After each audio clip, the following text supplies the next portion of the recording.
Ahí apareció el live. Ya. Estamos entonces, pues. 20 segundos, por favor. Está redirigiendo. Estamos listos, ¿cierto? Les aviso al tiro. Estamos con los colegas de Crónica Ahora sí. Digital. Bueno, le agradecemos mucho la asistencia a esta conferencia de prensa virtual. Estamos con la jefe de bancada, Alejandra Sepúlveda, con Esteban Velázquez, diputado de Calama. Los tres somos autores del proyecto de reforma constitucional, junto a René Alinco, del primero, después se presentaron otros. Está con nosotros también el presidente regional metropolitano de nuestro partido, Juan Droguet. Miren, fundamentalmente la idea era hacer un emplazamiento a todos los senadores. Nosotros logramos una aprobación histórica en la Cámara de Diputados, con 95 votos, con 13 votos, incluida la derecha, la Renovación Nacional y la UDI, y lo que queremos pedir hoy día es que el proyecto salga lo más rápido posible desde el Senado, y por eso queremos emplazar a todos los senadores, tanto de la oposición como de gobierno, a hacer una tramitación rápida y no poner en riesgo este proyecto que hoy día le permite a todos los afiliados al sistema de AFP poder retirar el 10% con los márgenes que señala el propio proyecto de reforma constitucional, del tope por arriba y del mínimo por abajo de 30 UF y por arriba de 150 UF. De manera que queremos que todos puedan hacer una tramitación ágil, no poner en riesgo con indicaciones que no vayan a tener sustento o que pretendan podar e impedir o poner requisitos extraordinarios para poder sacar estos recursos. Nos interesa fundamentalmente que sea de carácter universal, que se mantenga lo que aprobamos en la Cámara de Diputados, que los funcionarios públicos también puedan acceder, que los del sector privado también obviamente puedan acceder, que los que cotizaron hace algunos años atrás también puedan acceder aunque no estén cotizando hoy día. O sea, que se mantenga tal como viene de la Cámara de Diputados en el aspecto más fundamental, que es el derecho a retiro. Ese es el emplazamiento que queremos hacer como autores del primer proyecto de reforma, que después se fusionó, como otros hacemos este emplazamiento. Y la verdad es que agradecemos también porque los partidos políticos, todos los partidos de oposición, todos sus parlamentarios aprobaron en la Cámara de Diputados, aprobaron nuestro proyecto en la Cámara de Diputados, y algunos diputados de Renovación Nacional y la UDI, como el país lo sabe. Entonces, ojalá en el Senado todos los senadores también de la oposición lo aprueben, tal como va de la Cámara de Diputados, y también obviamente senadores de oposición, de gobierno, que han dado también luz en ese sentido. Y cualquier perfeccionamiento que se le quiera hacer no vaya a poner en duda en ningún caso la viabilidad política de este importante proyecto que la ciudadanía espera con tanto ahínco, de manera que se mantenga ese aspecto universal, la rapidez y lo sencillo que va a ser retirar el 10% de los recursos de la AFP. Alejandra, siga de jefa. Mire, primero decir que este ha sido una tremenda luz de esperanza y de alegría para los chilenos y chilenas. Hemos recogido, ¿no es cierto?, desde, por ejemplo, la región de O'Higgins, donde estamos cada uno de los diputados en regiones, que es una tremenda alegría y esperanza para los chilenos, para el pueblo de Chile. Y sería una lástima, ¿no es cierto?, que los senadores pudieran enredar este proyecto.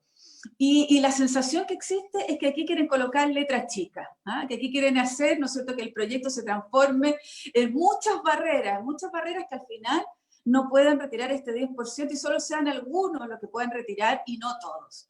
Una de las cosas que hemos aprendido de otros países en pandemia es el carácter universal de los instrumentos.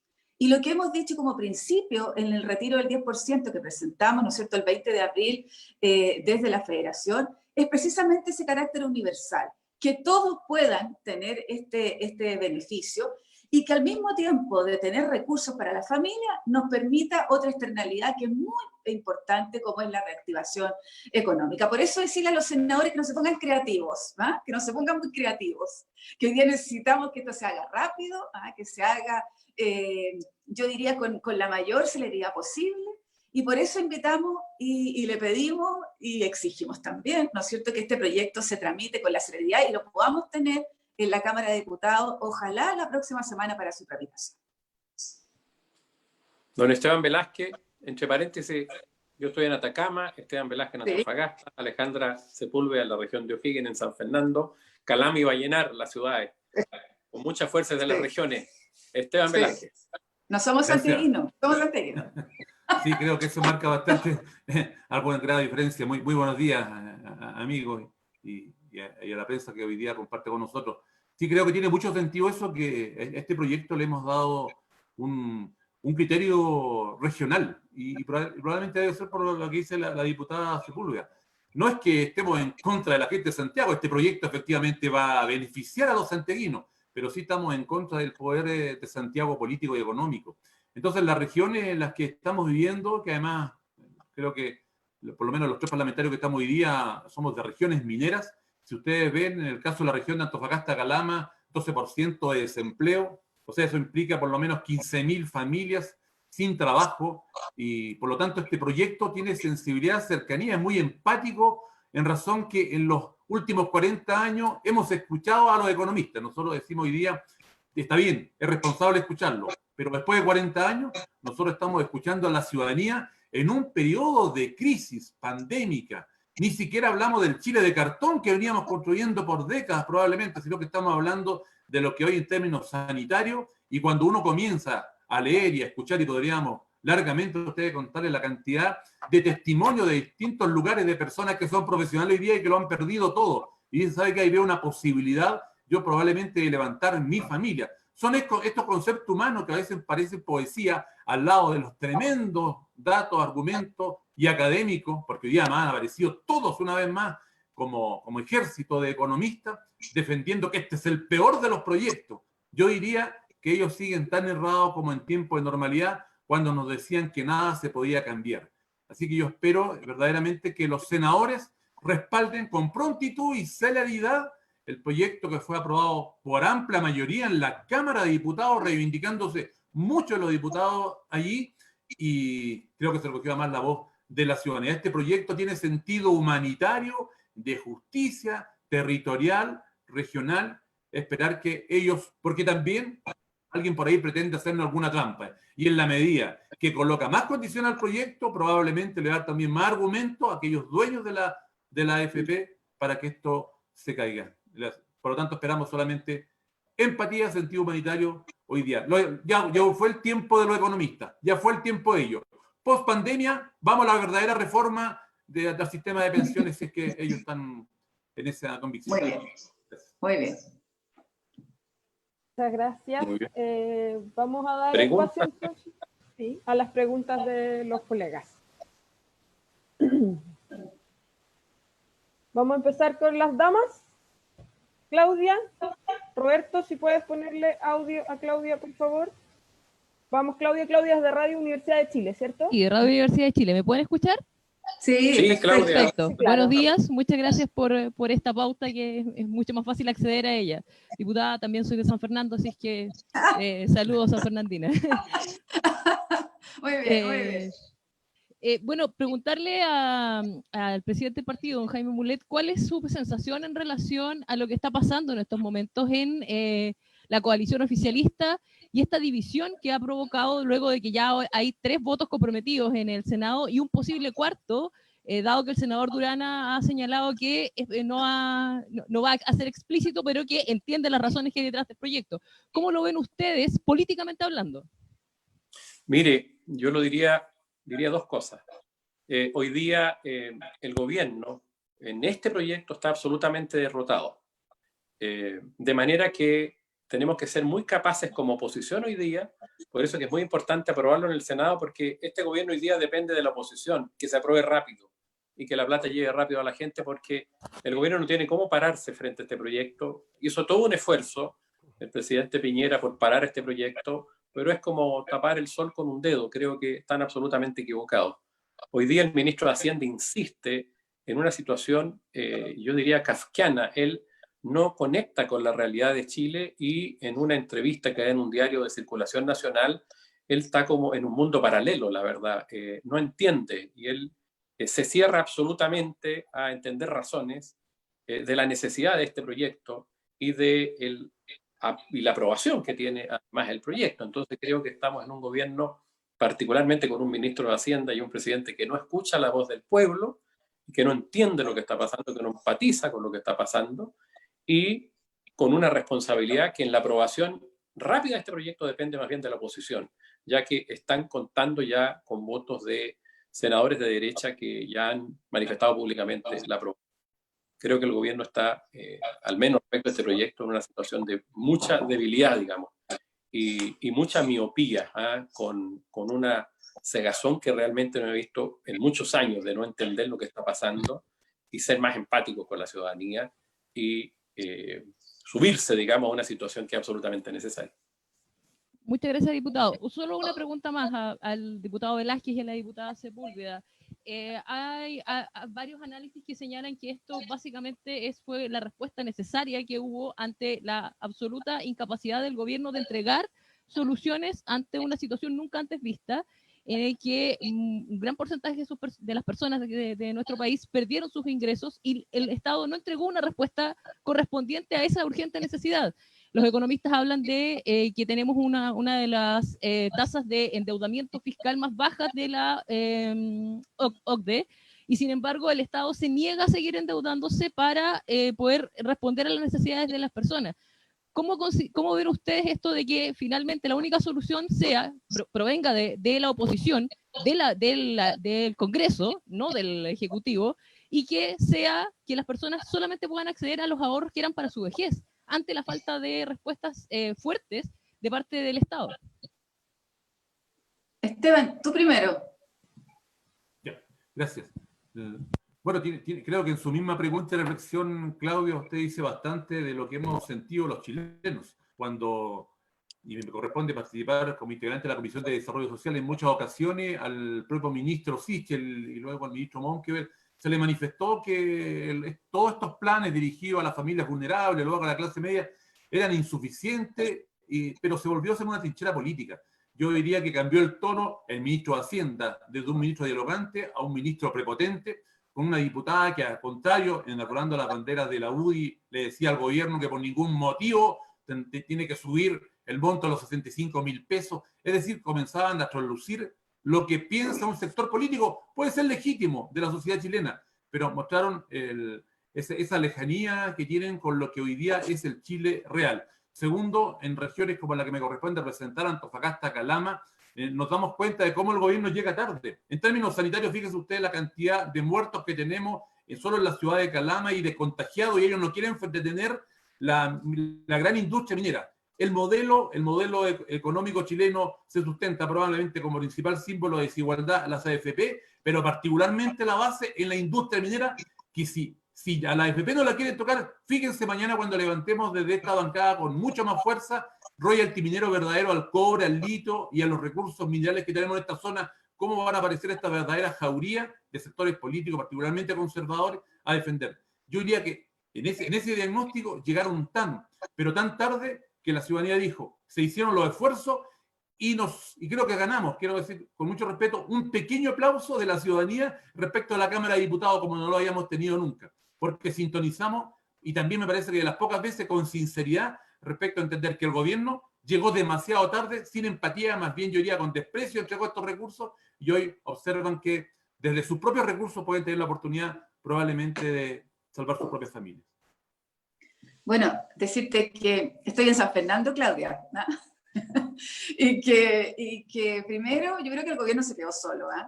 Yo creo que el gobierno está en una soledad política, moral, ética, absolutamente. El gobierno se quedó absolutamente solo.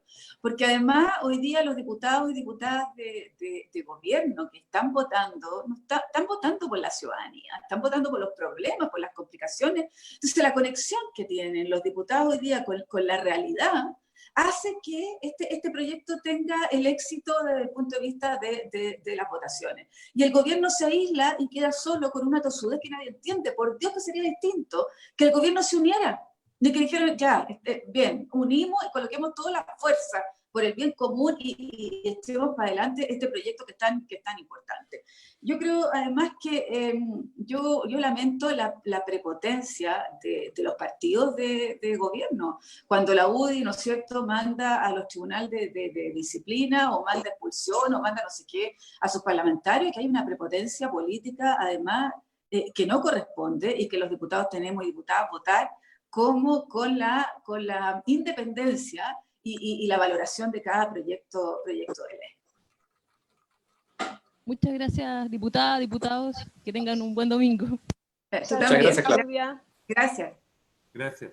Diputados, ¿me escuchan? Sí. Aló, Sí. perfecto.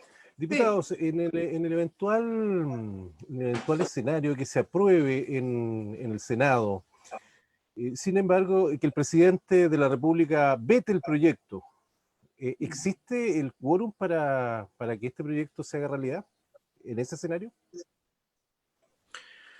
Mire, si hay dos cosas. El proyecto, como es reforma constitucional, va a ser aprobado al menos con los 3/5.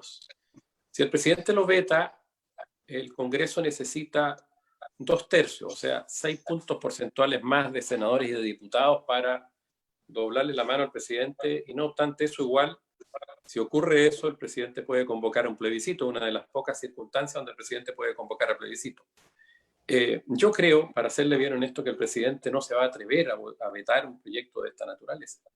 Creo que es prácticamente incendiar la pradera, digamos, el presidente intenta realizar un veto. Ya va a ir con un pronunciamiento del 60% al menos, porque ya hay 3 o 4 senadores, a lo mejor pasan, y de la Cámara de Diputados igual. Si llega a un tercer trámite, no van a ser 95, capaz que sean los 155, o mucho más de 95. Entonces, no me pongo en el caso que el presidente le falte el respeto de esa manera a la ciudadanía, no solo al Parlamento, al pueblo de Chile que está apoyando esto y que necesita por lo demás los recursos. Creo que sería tremendamente irresponsable. De manera que sería una verdadera locura, digamos, que Piñera vete este proyecto. Yo quiero decir que la única razón por la cual podría llevar al Tribunal Constitucional el presidente Piñera, su gobierno o los parlamentarios, es solo porque no ha reunido el quórum necesario de los 3/5, o cuestionar el quórum, como algunos han querido hoy día realizar, pasar de los 2/5 a los 2/3. Los artículos transitorios tienen 3/5, solo los permanentes 2/3. Por lo tanto, no existe una razón, aunque algunos quieran ficticiamente poderlo realizar. Y yo lo he dicho en todos los tonos también, y comparto absolutamente lo que ha dicho el diputado Jaime Mulet, de que sería quemar la pradera. Pero si yo creo que el presidente de la República quiere enviar un veto a este proyecto, que tiene 85% de aprobación, donde además la ciudadanía completa, ¿no es cierto?, está con los ojos expectantes y alegre por lo que está ocurriendo, pero además la necesidad de que esto se apruebe urgente. Si eso ocurre, yo creo que el presidente tiene que renunciar, porque no es posible que un presidente no sea capaz de entender en esta pandemia lo que está ocurriendo hoy día, ¿no es cierto?, que tenga que vetar un proyecto que ha pasado todos los trámites legislativos, donde ha pasado todos los filtros y donde ha tenido además mayor porcentaje de votos que lo necesario. Si el presidente llega a hacer un veto, yo creo que todos vamos a tener que pedirle la renuncia al presidente de la República, porque no da el ancho para dirigir el país en esta pandemia. Para romper el veto en la Cámara se necesitan 105 votos, ¿verdad? ¿En 2/3? Sí, o 104, no recuerdo bien. Los 2/3 de 155. Actualmente son 95. 93. 93. 93. Claro, pero 93, Obtuvimos 95, pero son 93 votos que necesitan. O sea, se hace Y son difícil la 102 situación en caso de un veto presidencial. Con respecto a... 202 o 103, no recuerdo bien. 102. 102. Claro, faltarían algunos votos más, pero yo creo que el presidente no se va a atrever a vetar, la verdad. Como dice Alejandra, sería una verdadera locura. Yo la verdad es que... Pero bueno, hay que estar preparado para todo en este gobierno, la verdad, porque han pasado tantas cosas, digamos, y la verdad es que no atinan nunca, digamos. Bastante grave, insisten. ¿Alguna otra pregunta? Ahí de Iván, Crónica Digital. Crónica Digital. Sí. Muy buenos días, estimadas colegas, señora diputada, señores. Mire, lo quiero llevar a un tema que hoy día está preocupando fundamentalmente a las pymes. Usted lo graficaba ayer en la entrevista a don Jaime con Marco Enrico Minami, que todos los antecedentes que se han entregado, es decir, los aportes del FOGAPE han sido muy pocos a las pymes, y el gobierno hoy día está está tratando de levantar la pandemia o crear un programa de levantar la pandemia. El gran tema hoy día de las pymes es que se van a ver enfrentadas a despedir trabajadores cuando ya se empiece la normalidad. Y segundo, tiene que ver con el apoyo del Estado o existir, si hay alguna propuesta a ustedes como bancada en función de volver a apoyar a las pymes, ya que el gobierno ha sostenido que tal vez el apoyo sería a través de Fogapymes o otras entidades del Estado. Bueno, sí, nosotros hemos presentado con Alejandra, con Esteban y con otros parlamentarios, con René, por la vía de los proyectos de acuerdo y proyectos de resolución, peticiones al gobierno desde el inicio de la pandemia, orientadas fundamentalmente a la defensa de la micro, de la pequeña y la mediana empresa, que como usted muy bien sabe, los beneficios del gobierno no le han llegado, digamos. El FOGAPE, el crédito blando que se iba a dar a través del FOGAPE, que el presidente dijo que era para 1.200.000 MIPYME, ha llegado a 130.000, y en cantidades también, en montos muy inferiores a los que los micro, pequeños y medianos empresarios han solicitado. De manera que ahí hay una falta de ayuda, porque lo mismo que pasa con este proyecto del 10% que lo orientamos hacia la clase media fundamentalmente, y a muchos sectores vulnerables que no accedieron a nada. El gobierno orienta los recursos, y eso es lo que no entiende el presidente ni el ministro de Hacienda, fundamentalmente a mover la economía y las grandes empresas. Dice que ha movilizado más de 20.000 millones de dólares, de los cuales a las personas de carne y hueso le han llegado muy poco. El ingreso familiar de emergencia, el bono COVID, muy poco, digamos. Lo otro más bien han sido beneficios a las grandes empresas, mucho beneficio tributario, postergación del pago, suspensión de los PPM, eliminación de impuestos, como el impuesto a la ley de timbre y estampilla, todo que beneficia a la gran empresa y no a las personas y no a la MIPYME. Ahora, ¿qué propuesta le hemos hecho? Muchas, digamos, que están en los distintos proyectos de acuerdo. Fundamentalmente, una muy esencial, por ejemplo, es subsidio a la contratación de mano de obra de la MIPYME. Que las MIPYMES tengan subsidio para contratar y para mantener a sus trabajadores ligados a la empresa y no tengan que despedirlo, que el Estado les ayude. Incluso en algunas de nuestras propuestas planteamos también que les ayude, como se hace en los países de Europa, a pagar los costos fijos de algunas MIPYMES para que puedan subsistir y no se vayan a la quiebra. De manera de mantener en el momento de reiniciar la economía al trabajador conectado todavía a la empresa, con ese subsidio a la contratación de trabajadores y trabajadoras, y a la empresa funcionando. Pues si usted se para, rompe el vínculo, paraliza la empresa, rompe el vínculo laboral, hace mucho más difícil la reconstrucción. Eso se lo hemos planteado en varios proyectos de acuerdo o de resolución al Ejecutivo, y también en intervenciones nuestras en la Cámara, que lo hemos hecho en todos los proyectos de ley. En todos los proyectos del gobierno que se ha discutido cosas, hemos expresado nuestra opinión y hemos ido dejando el testimonio. Pero estamos ante un gobierno muy tosudo, un gobierno que la verdad es que yo creo que está provocando un daño el actual ministro de Hacienda del país, el presidente de la República, muy profundo a la economía de nuestro país y a la gente. Pero las propuestas hay, y no solo hemos hecho nosotros, han hecho muchos otros. Las nuestras, hay propuestas que en el mes de marzo las hicimos en este sentido, apoyados por economistas como Gonzalo Manner y otros. Hemos hecho un gran esfuerzo en eso. Esteban. Don Esteban. Sí, no, solo para no extender, creo, compartiendo lo que dice Jaime, creo que al gobierno le ha faltado el concepto de carácter de universalidad en términos de ayuda. Siempre están con el sesgo de cómo colocamos condiciones para que no todos alcancen. Entonces, si estamos en un momento de crisis, lo que requiere es cómo el gobierno no... Y eso... O sea que no me escuchan. ¿Me escuchan a mí? Sí. Diputados. AND Noticias. AND Noticias. Mi pregunta son dos observaciones. Una, que aquí no se ha dicho nada respecto de que el gobierno, o hay algunos parlamentarios que quieren aumentar los años de jubilación a los 71 años a los hombres.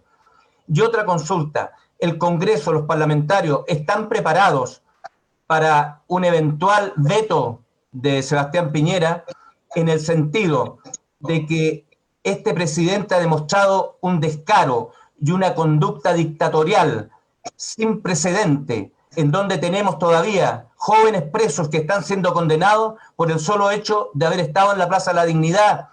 Tenemos la conducta de Sebastián Piñera desafiante de irse a sentar a la Plaza de la Dignidad a desafiar. Por lo tanto, estamos frente a un presidente bastante peculiar, por no decir otra cosa, o bastante descarado. ¿Están preparados los parlamentarios para una explosión social si es que el presidente veta el proyecto? Yo le diría que lo siguiente. En primer lugar, nosotros en la Federación Regionalista Verde Social, desde que se produce el estallido social en octubre, hemos tenido una lógica de acompañamiento al movimiento social muy claro. Nosotros no solo no aprobamos el 15 de noviembre el entendimiento al que llegó la derecha con algunos partidos de lo que fue la concertación fundamentalmente y algunos del Frente Amplio, sino que tampoco aprobamos con nuestros votos la Federación ninguno de los proyectos que buscaron, por ejemplo, penalizar, digamos, una serie de conductas que tenían que ver más bien con la lógica del derecho a la protesta, como la ley antisaqueo y otras. De manera que la Federación Regionalista Verde Social y sus 3 parlamentarios, más el diputado independiente que nos acompaña siempre, obviamente hemos entendido y hemos tratado de acompañar un movimiento social que también nos desafía a nosotros. Y creo que lo hemos hecho de una manera, digamos, bastante clara. Si el Parlamento entero está preparado o no preparado para una explosión social, yo creo que está más preparado que antes. No estuvo antes de octubre preparado para el estallido, pero hoy día, producto del estallido de octubre, yo creo que es obligación de cualquier político serio, de cualquier parlamentario, ponerse en una situación que, si se produce una tensión o se hace una situación como la que usted señala, donde el presidente de la República veta un proyecto con un amplio respaldo ciudadano y hay un pueblo necesitado de recursos, creo que lo mínimo que tiene que hacer un parlamentario es ponerse en una lógica que puede haber un estallido social y le puede costar mucha sangre incluso al país si se hace una brutalidad como la que usted plantea que pudiera hacer el presidente, que es posible que la pudiera hacer. Entonces yo creo que sí, estamos más preparados. Ahora, yo espero que eso sin lugar a dudas no ocurra. Respecto a los otros efectos de la gente que está privada de libertad, digamos, producto del estallido social y de la aplicación de algunas normas, creo que es un tema que aún está pendiente y que por lo menos nosotros, los regionalistas verdes, hemos empatizado y hemos acompañado el proceso no solo en nuestras regiones, sino que con todos nuestros votos en el Parlamento, de manera de no sancionar ni penalizar la protesta social. Gracias, diputado. A usted. Mira, el estallido social en tiempos de pandemia es muy distinto al estallido social, ¿no es cierto?, en tiempos de normalidad sanitaria. Yo creo que sería una irresponsabilidad tan grande que el presidente de la República mandara, ¿no es cierto?, a un veto, que yo creo que tiene que tener los grados de conciencia de hacerse a un lado como primer mandatario. Yo creo que hoy día mi preocupación, fíjate, es que él no aquilata, no entiende y tampoco acepta hoy día que hay una realidad distinta que él no es capaz de sopesar. Ni él, ni su ministro de Hacienda. Y frente a esa situación, si hoy día él veta esto que es una necesidad urgente, la única alternativa es que él renuncie y que llame a elecciones lo antes posible. Bueno. Perfecto. Claudia, ¿quiere hacer una pregunta más? Si no hay más, sería la última. Ya, por favor, perfecto. Roberto, para que le demos a Claudia. Ya está. Respecto al aumento de la edad de jubilar, esa pregunta no me respondieron. Ya, yo puedo contestar. Sí, Alejandro. Mira, respecto a la edad de jubilar, eso es muy teórico, ¿no? Porque cuando hoy día revisas cuáles son las cifras que están las mujeres y los varones en edad de jubilar, son 4 o 5 años más de lo que la ley dice, ¿no? Entonces, cuando algunos dicen, mira, hay que subir un año más en las jubilaciones para que poder compensar este retiro, mira, eso ya ocurre. Las mujeres alrededor de los 65 años, incluso los hombres alrededor de los 70. Entonces, el promedio es muchísimo mayor que lo que dice la ley. Por lo tanto, ese argumento también se cae. Eso. Gracias, diputada. Gracias. Agradecemos a Nede y vamos a hablar con Claudia, por favor.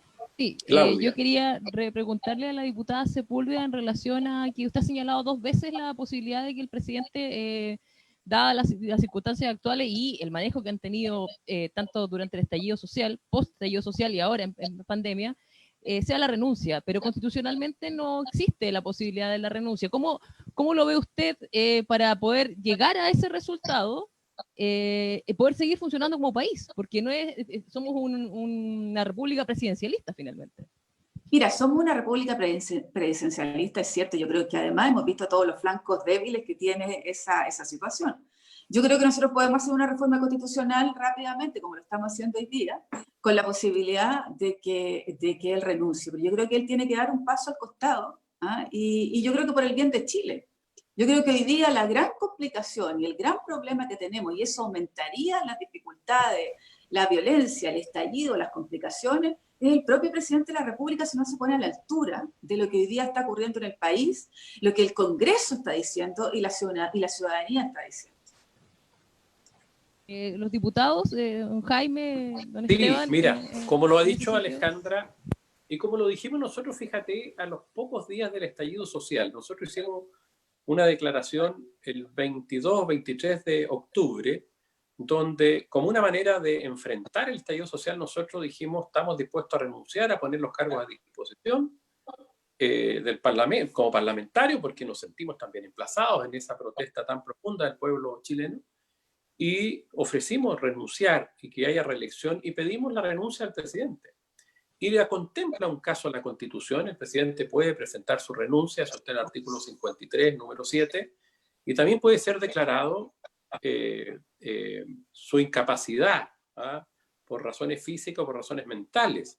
Y le pedimos un pronunciamiento al Senado, entre los tres, una carta que firmamos también con René, porque esa norma que permite la renuncia o la declaración de incapacidad por salud mental o por salud física, no está reglamentada, ¿ah? Y hace poco reiteramos ese oficio al Senado para que nos informen de qué manera se puede pedir la declaración de incapacidad o la declaración de incapacidad por salud física o salud mental del presidente. Entonces, es algo que está hoy día, es un camino posible. Ahora, uno no lo desea que ocurra eso, ¿te fijas? Pero bueno, si hay situaciones críticas y que donde una salida, digamos, frente a una situación así o de grave alteración, ¿cierto? O estallido social, bueno, muchas veces ha ocurrido que un mandatario tiene que dar un paso al costado. No es lo ideal, pero muchas veces ha ocurrido incluso en la historia de Chile. De manera que eso es lo que yo podría señalar. Y por último, yo pediría como última cosa a propósito de esta conferencia a todos los trabajadores y trabajadoras que estén activos en las redes sociales, pidiéndole a sus senadores y senadoras el apoyo a este proyecto, pidiéndoselo con respeto. Yo no estoy llamando a funa, sino que pidiéndole que en las redes sociales puedan apoyar para que se apruebe rápidamente este proyecto, los recursos lleguen rápidamente a las organizaciones, a la NEF, a la CUT, a la CEMUCH, a las distintas organizaciones de trabajadores y trabajadoras que nos han consultado, muchos a nosotros, si le toca o no al sector público, si el proyecto es universal, le toca al sector público, al sector privado, a todos los trabajadores, de manera que la idea es que se apruebe rápido y mantenerse muy activo hasta que el proyecto se apruebe. Eso diría. No sé si Alejandra, Esteban quieren cerrar también. Solo agregar, decir que nosotros tenemos una convicción respecto a que el presidente tiene trastorno de personalidad. Hemos recibido nosotros opiniones de especialistas, la ciudadanía es testigo de aquello, nosotros mismos de su conducta errática, tiene un narcisismo exacerbado, y lo que tememos es que el de vetar este proyecto, de ir al Tribunal Constitucional, lo que va a hacer es que va a enardecer los ánimos y puede llevar al país al despeñadero. Eso son nuestras aprensiones también políticas y creo que muy responsable además. Muchas gracias. ¿Sí? Bueno, muchas gracias. Gracias por la respuesta, muchas gracias. Gracias. Muchas gracias. Gracias a ustedes, que estén muy bien. Gracias. Hasta luego. Gracias. Gracias, Magali. Gracias, chao. De nada.